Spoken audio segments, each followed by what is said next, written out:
Hello students, welcome to class 12 biology. We shall continue with chapter 3 in biobotany. So far we have learned with the linkage and steps involved in crossing over and significance of crossing over. Today we will learn about a recombination. Recombination, crossing over results in the formation of new combination of character. So they are called as the organisms which has gained the recombined gene to express a different combination, that is called as recombinant. Recombinant refers to the organism. In this segment of DNA are in this segments of DNA are broken and recombined to produce new combination of alleles. This process is called as recombination. This will frame definition for recombination.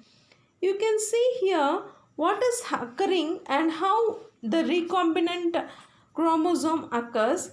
This is actually repetition of what we have learned last class. So no crossing over is seen in the case of A. The blue chromosome remains blue till the end of this process, and in B, if you can see, the point at which the chromosomes or chromatids attach is called as chiasmata. Then they get cut, okay, and it is getting attached to the another chromosome to form new combination. That is what we call it as a recombinant. Okay, so the recombination occurs in the following, in the pattern that is explained. Okay, so attachment of the chromatid, non-sister chromatids at chiasmata, and they get attached to the another chromatid to form new combination of chromosome. Okay, so now we are going to learn about widely accepted model of DNA recombination. So when does this recombination occur?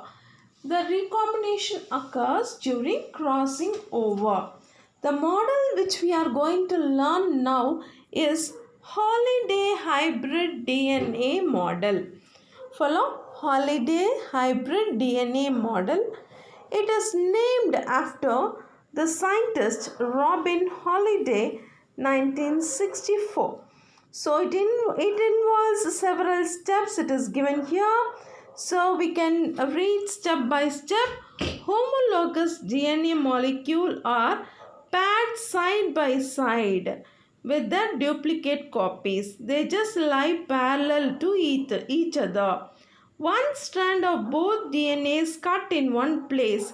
So cutting of DNA always occurs with the help of the enzyme. The enzyme named as endonuclease. Endonuclease is the enzyme which is concerned with the cutting down process of DNA. The cut strands cross and join the homologous strand so that it forms Holiday junction or Holiday structure. The Holiday junction migrates away from the original place.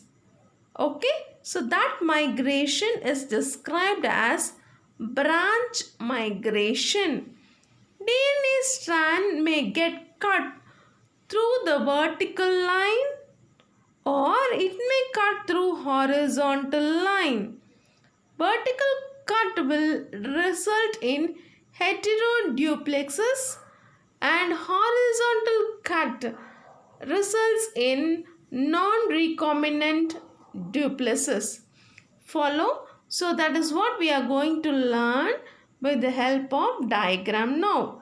What were we learning? It is Holiday model to form the recombinant. So we have first blue and red segments. It is just getting cut at the specific site. Can you see the second strand? In between capital A and capital B, small a and small b, there is a cut. The cut occurs with the help of endonuclease. Follow? After that, it is getting attached to the non-sister chromatid so that it forms a recombined chromosome or recombined gene. Okay, so here the area where the crossing over occurs with the different combination is called as Holiday junction. Okay, once this happens, it has to undergo cut.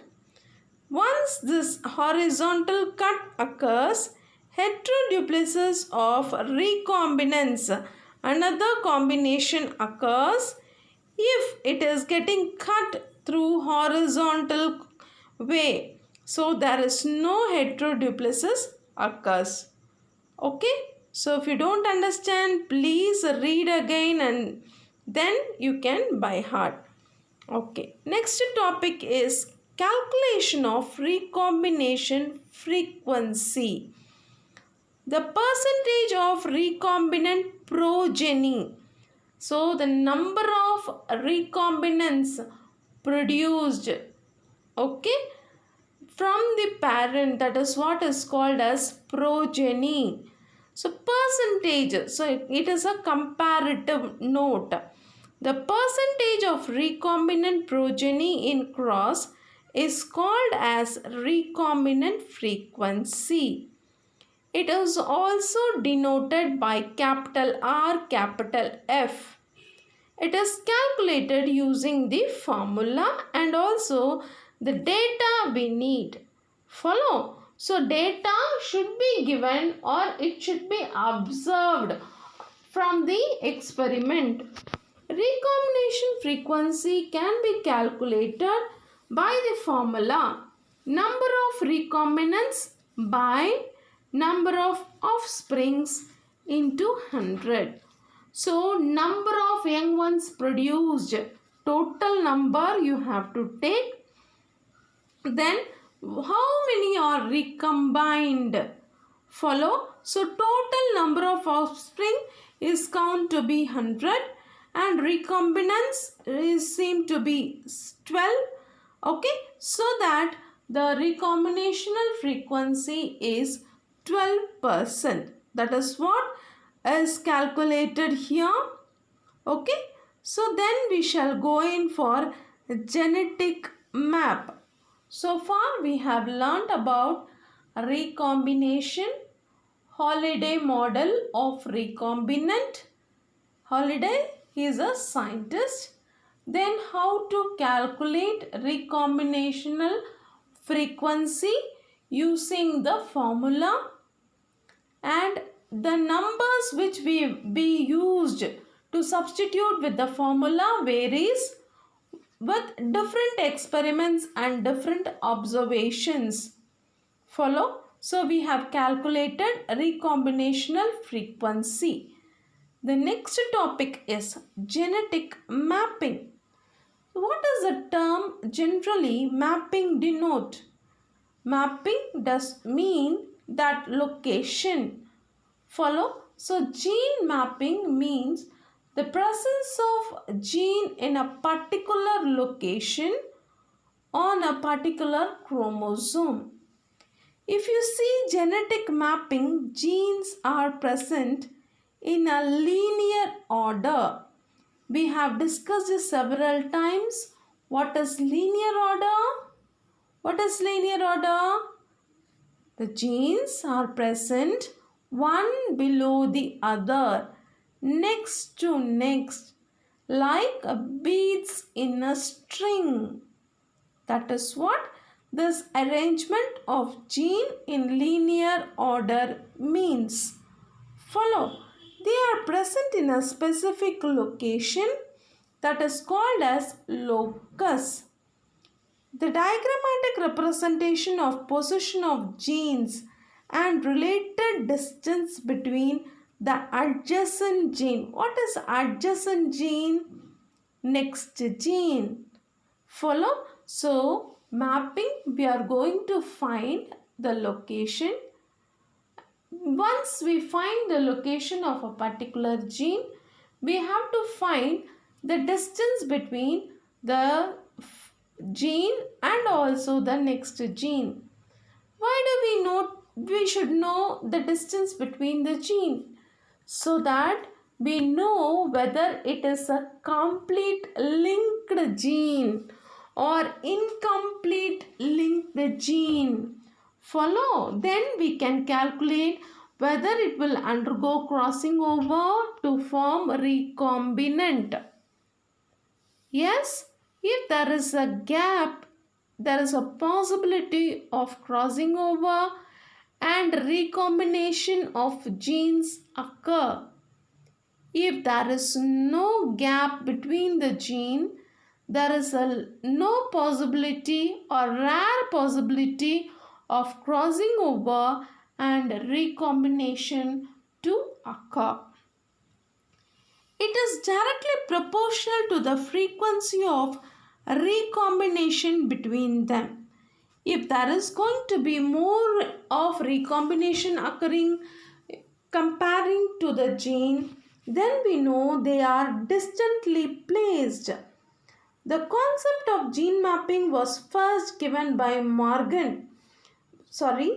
the concept of gene mapping was first given by Morgan students Alfred Head Stuyvesant in 1913.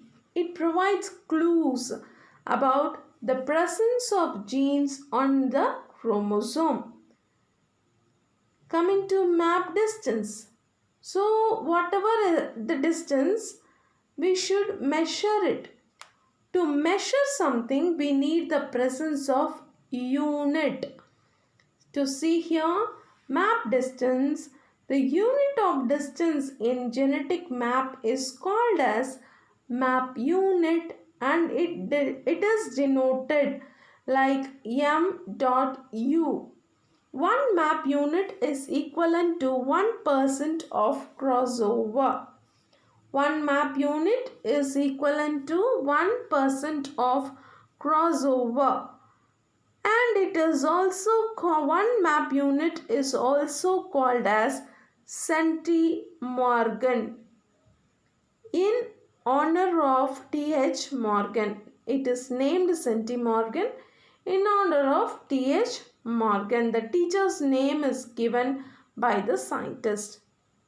So next we are coming for the calculation. 100 centimorgan is equal to 1 morgan.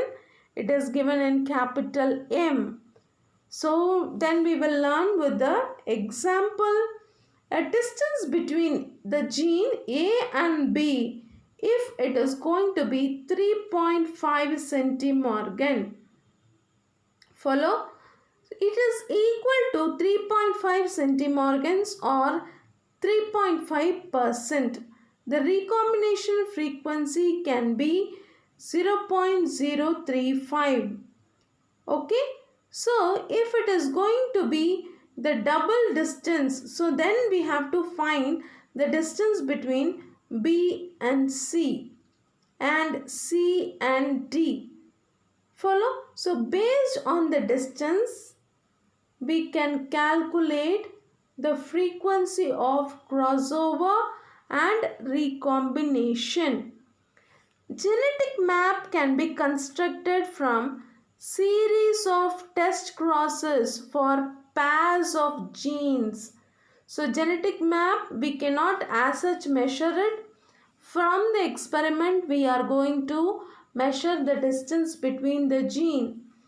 It is constructed with the series of test crosses.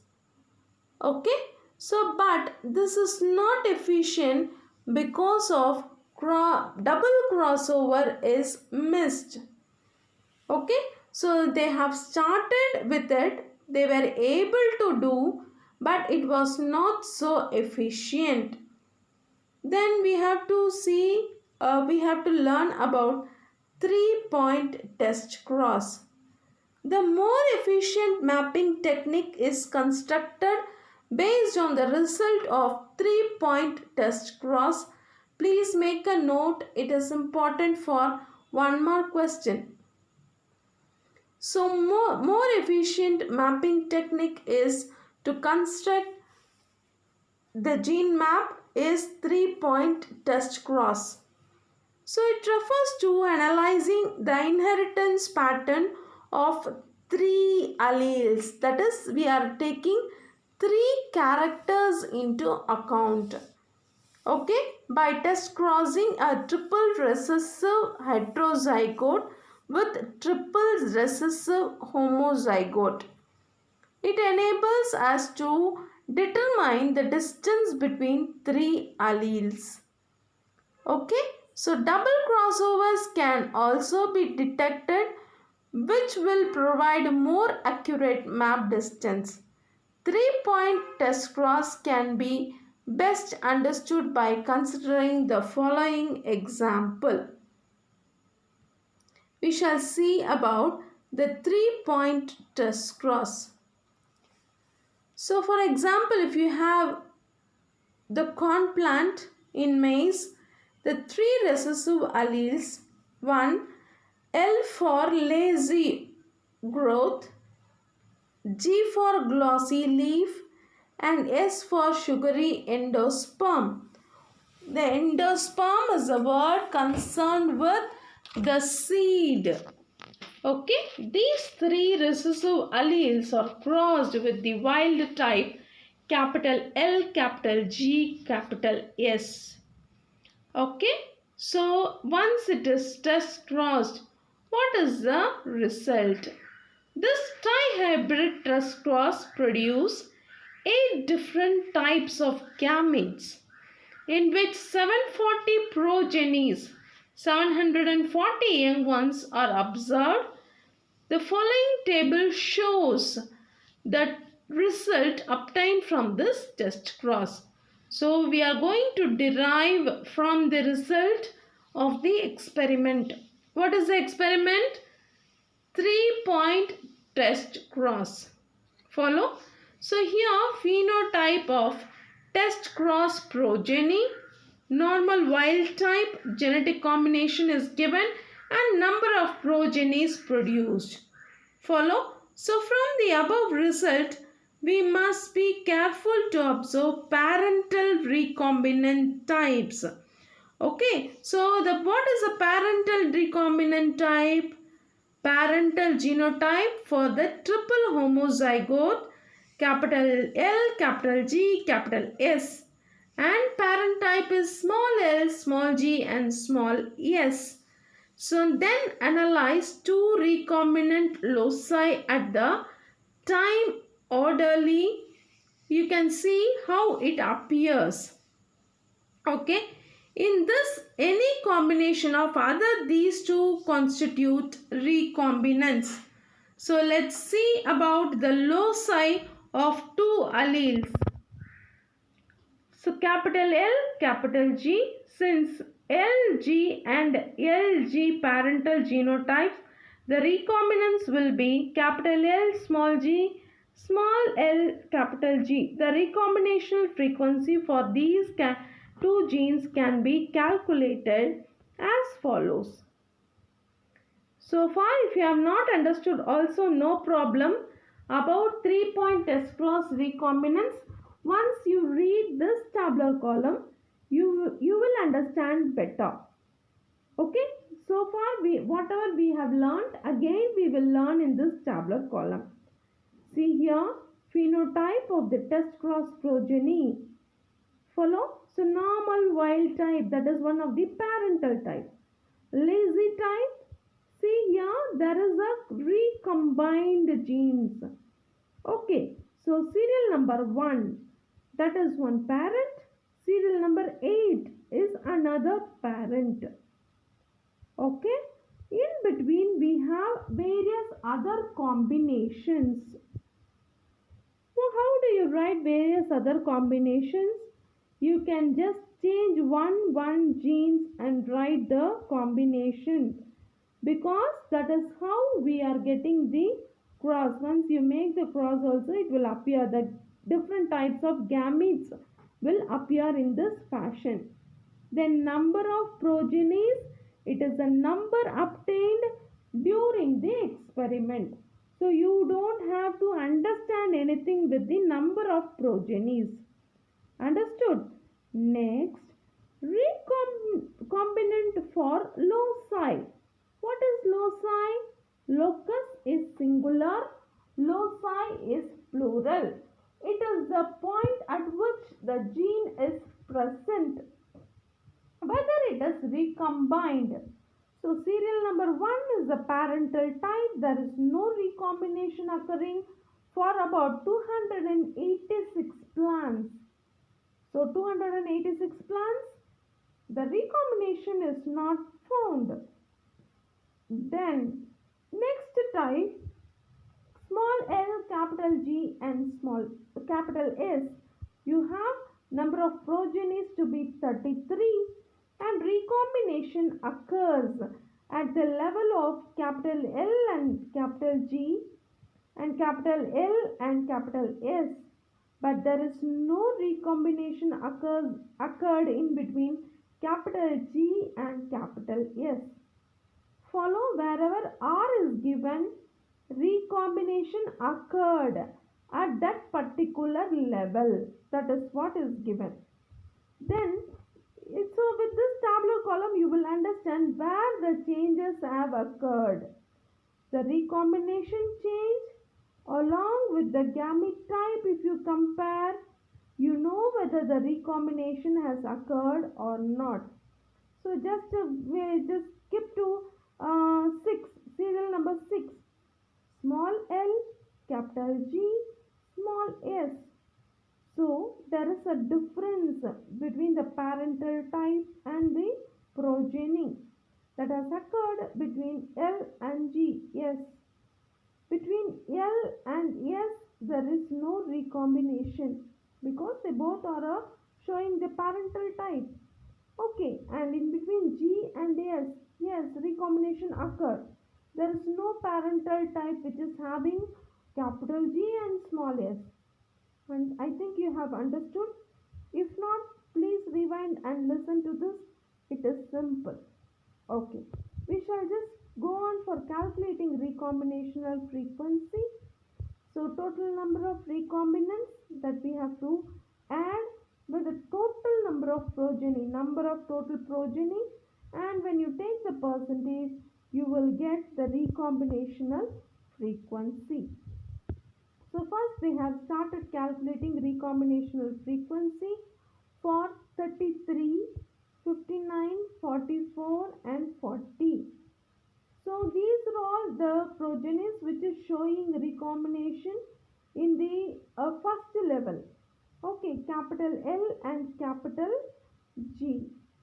So that is what is made here. We follow capital L and capital G wherever recombination found. That number alone it is taken. Yes, only first column capital L and capital G you see. How many R are there? 4. Okay, against that 4R, how many numbers are present? 4 numbers. That is what is taken as total number of recombinants. Okay, divided by total number of progeny, it is 740. Okay, so what is the recombinational frequency that is calculated? Okay, so the same way it is calculated for others. So you can see the next one, the recombination frequency for next column. Follow? So how many R is present? 4. So second column if you see L and S, wherever R is present, that number you should take. 33, next R is present in between, the reference number is 4. Likewise, it is added and percentage is taken. Just go through how the percentage is taken. If you have any doubt, we shall discuss in the live class about this map unit. Okay, so the final point, note that two smaller map distances are 10.7 map unit and 14.7. is added up, so which is greater than 23.7 map unit, the distance calculated for small l and small g. So we must identify the two least numbers of progeny in relation to recombination of capital L and capital G. The two least progenies are double recombinants. Okay, the two least progenies not only counted once, should have counted each of them twice, because each represents double recombinant progeny. Okay, so two times if it occurs, it should be counted twice, so that we will get the map distance. You can see here the test cross parental combination can be rewritten as follows. So the original combination, the parental combination, first we have seen only the capital LSG and small lsg. Here we are getting the heterozygote variety. Okay, so to get the map, to get the distance between the genes. So that is how the distance between each gene is calculated and it is mapped. Why we are doing it? It is used to determine gene order and to determine the locus of the gene. Okay, so they are useful in predicting the result of dihybrid and trihybrid crosses. It allows geneticists to understand overall genetic complexity of a particular organism. So genetic complexity can be read by making the gene map. Next, multiple alleles. Here we will learn about multiple alleles. It is one of the important and simplest questions. A given phenotypic trait, that is a given morphological character of the individual, depend on a single pair of gene, each of which occupies a specific position on the chromosome, is called as locus. When any of the three or more allelic forms of the gene occupy the same locus, then it is called as multiple alleles. So if you know the blood grouping, so we are going to have the we have blood groups of human to be A, B, O. So it is more than two types of a single character. Then you call it as multiple allele. So multiple alleles of a series always occupy the same locus on the homologous chromosome. So no crossing over occurs within the alleles. Multiple alleles are always responsible for same character.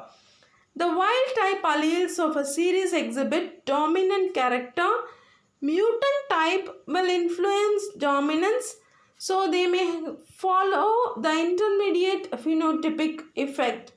So intermediate, it is not fully expressed, it is not fully dominant. It can be co-dominant or it can be intermediate. When any two of the mutant multiple alleles are crossed, the phenotype is always mutant type and not the wild type. Okay, so that is about multiple allelism. So far today we have learned about the recombination and genetic mapping in detail, and we have learned definition and the significance or characteristics of multiple allelism. Next class we shall learn about self-sterility in Nicotiana. Okay, so in your classwork, please take down notes whenever you are listening to the lesson, and please write questions from question banks and submit it for correction. Thank you, students.